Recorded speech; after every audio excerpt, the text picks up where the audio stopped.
work in America. The American workplace is currently undergoing tremendous upheaval. As a result of globalization, the old line American oligopolies are rapidly transforming themselves to compete for both domestic and international markets. The general characteristics of this transformation are those of rationalization, the goal being to increase profits by using every possible rational step to achieve that goal. The specific steps are downsizing, automation, the rise of contingency work, tightening of coordination, human relations management, outsourcing and offshoring, mergers and acquisitions, and the declines in public sector jobs, and finally squeezing wages. This rationalization has been very successful in making American products very competitive on world markets, but at a cost to other parts of the social system. The largest American corporations have been shrinking their workforce in their efforts to become more profitable.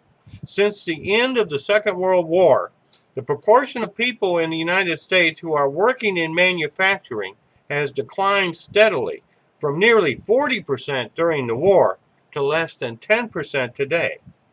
And yet, manufacturing output in the United States today is at an all-time high, despite the fact that manufacturing employment has fallen for more than 30 years and is currently around 1948 levels.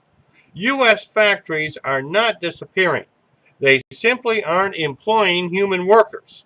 Manufacturers have replaced workers with machines, trading labor for capital. This means the manufacturing workers who remain are many times more productive than their forebears just 50 years ago. The driving force behind these technological advances is the elimination of labor. The benefits for the firm that use these machines are simple. A machine does not call in sick, ask for a raise, a health insurance, or a pension. And a machine would never join a labor union and ask for better working conditions.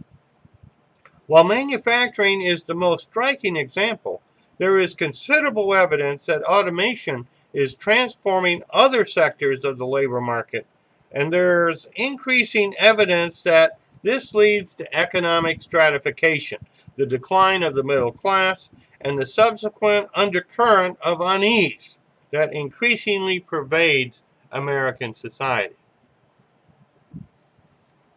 The chart shows robotics, the growth of robotics, mechatronics, control systems, and artificial intelligence, all aspects of automation that have grown just since 2008.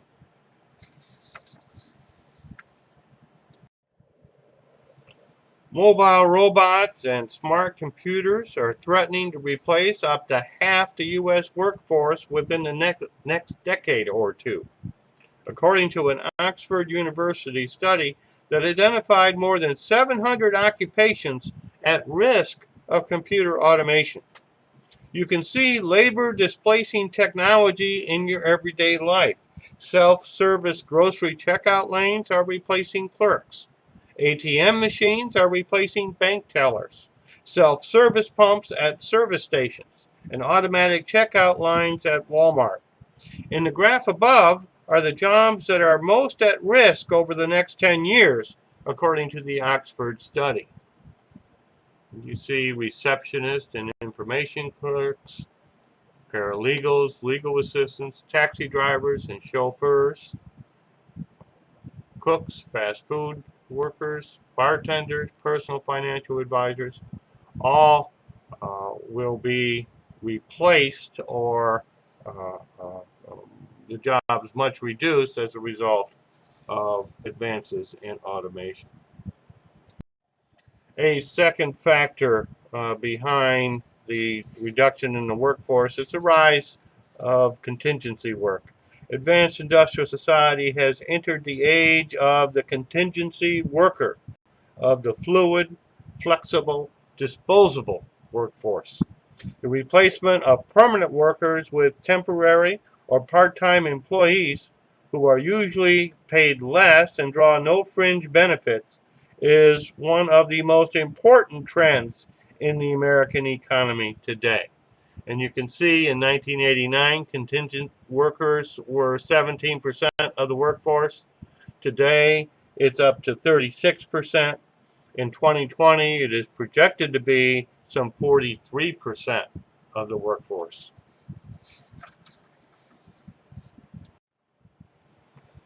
The tightening of coordination. Technology allows employers to monitor many aspects of their employees' workplace activities. While employees may feel that such monitoring is a violation of their privacy rights, many types of monitoring are allowed under the law. A majority of employers now monitor their employees. Employers use technology to provide insight into employee behavior based on the trail of digital footprints created each day in the workplace. This technology can piece together all of these electronic records to provide behavior patterns that employers may utilize to evaluate employee performance and conduct. Almost everything you do on your office computer can be monitored. Such monitoring is virtually unregulated. Therefore, unless company policy specifically states otherwise, and even this is not assured, your employer may listen, watch, and read most of your workplace communication.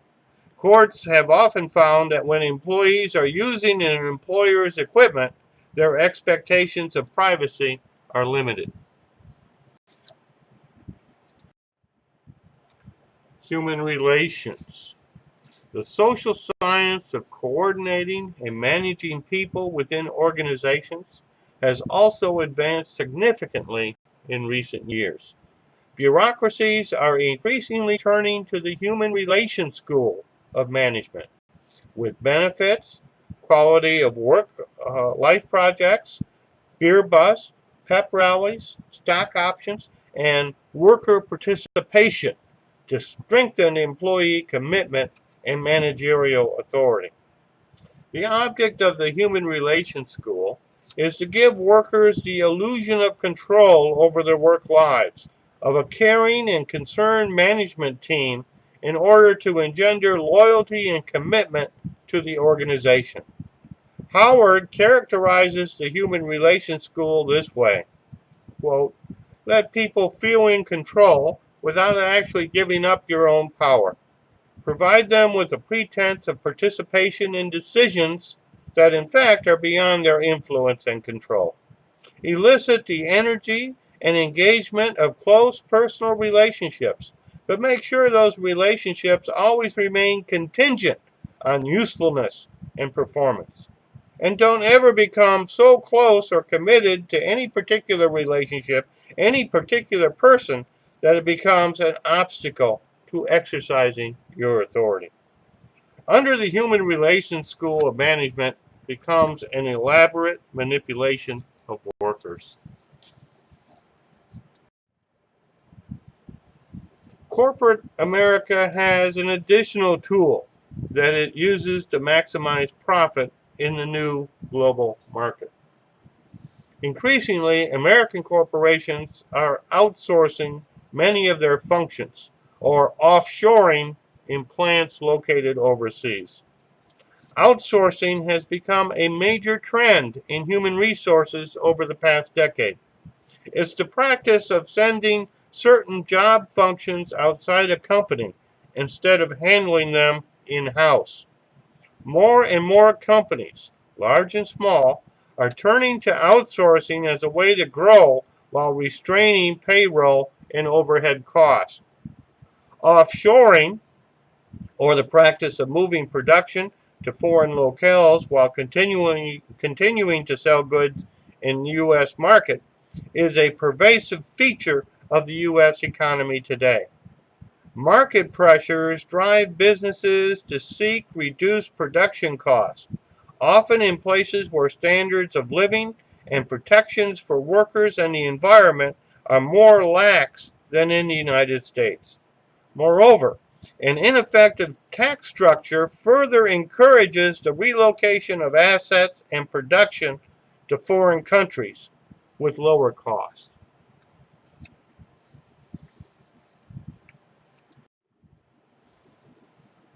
Another type of capital flight occurs when corporations use their profits to merge with or acquire other companies rather than expand and modernize their existing plants.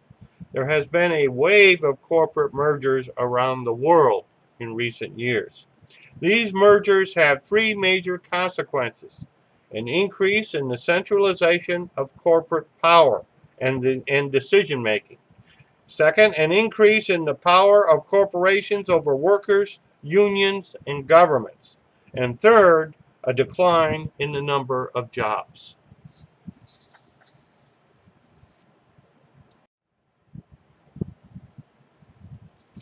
What this chart shows are the increases in the number of public service job growth under each of our recent presidents. Public sector employment covers all government jobs at the local, state, and federal level. If you're looking at the chart, Clinton's pattern is typical of all American presidents, save one. The record shows a steady growth in government employment through the end of his second term, with a bump at the end to account for the temporary employment caused by the U.S. Census. The exception is our most recent president, Barack Obama. Under his watch, there was an initial decline, a bump again for the census, and then a steady decline thereafter. This decline is due to a tightening of federal, state, and local budgets, brought about at the tax-cutting behest of corporations and the rich, and the severe restriction of funds for infrastructural development, education, and social services, all of which has had impact on employment.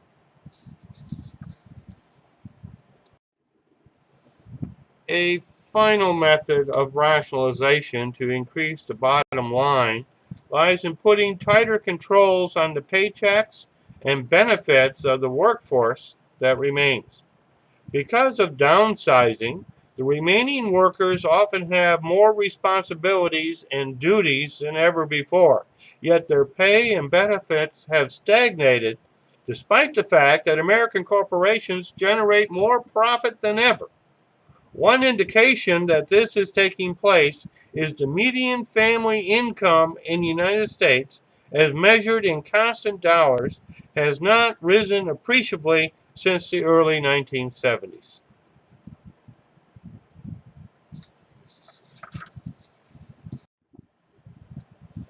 In conclusion, poverty in the United States is cyclical in nature, with roughly 13 to 17% living below the federal poverty line at any given point in time, and roughly 40% falling below the poverty line at some point within a 10-year time span. Most Americans will spend at least 1 year below the poverty line at some point between the ages of 25 and 75. Unemployment and underemployment lies at the core of poverty. For the poor, labor is often the only asset they can use to improve their well-being. Hence, the creation of productive employment opportunities is essential for achieving poverty reduction and sustainable economic and social development. A social perspective on development emphasizes the view that the best route to socioeconomic development, poverty eradication, and personal well-being is through decent work, the very work that is in sharp decline in America today. And this is the percentage of workers below the official census poverty line. These are full-time workers. This is a disgrace.